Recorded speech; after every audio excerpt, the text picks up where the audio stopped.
is infant and maternal mortality like we had at the turn of the century and still have in pockets of our country, but in places where so many children come in the world with unattended births, where there's no trained medical person there to deliver the child, and it results in high rates of infant mortality and high rates of maternal mortality. And we judge a country by their level of infant and maternal mortality, because how you treat your most vulnerable tiny babies is a reflection on your policies and on the feeling that a country has towards its people.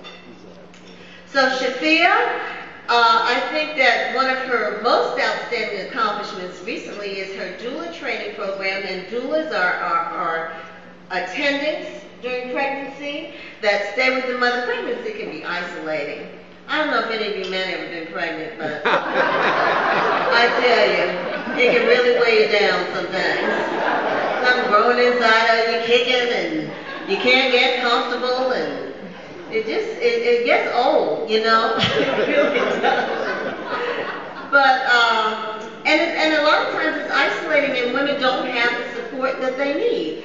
So Shafia has been instrumental in training doulas who are partners in pregnancy, and they know about pregnancy, and they're there for the mother, they're there for the birth, and oftentimes wealthy women can pay these people to do that. Shafia got a law passed in Oregon to have Oregon Medicaid pay doulas.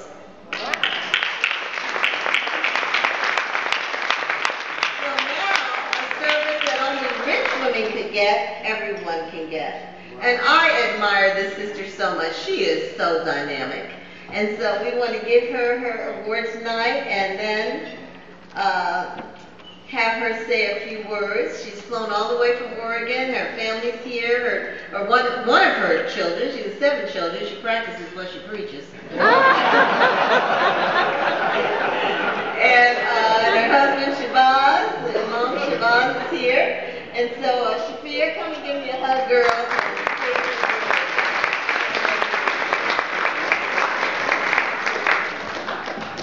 Well, we call Jewel Mama Jewel in our family. So we want to thank Mama Jewel and the entire team that has put this on. And like many others have said, my organization, the International Center for Artificial Childbirth, is a nonprofit we formed in 1991 in Oregon.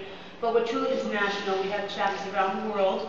And the goal is for us to remember that the foundation of life begins at birth. And if we don't take care of the unborn and his family, we won't have a society.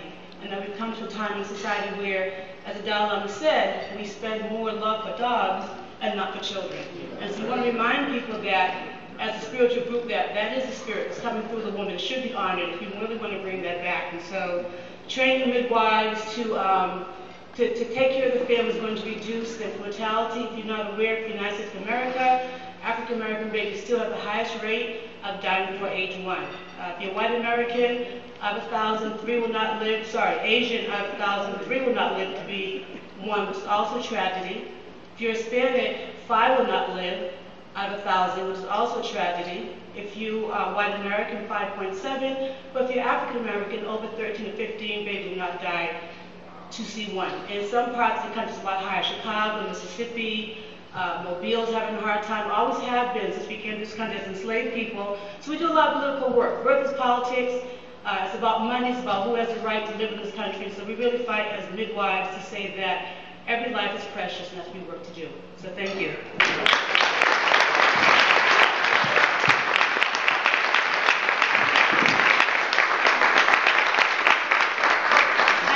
Thanks my family for coming in town with me.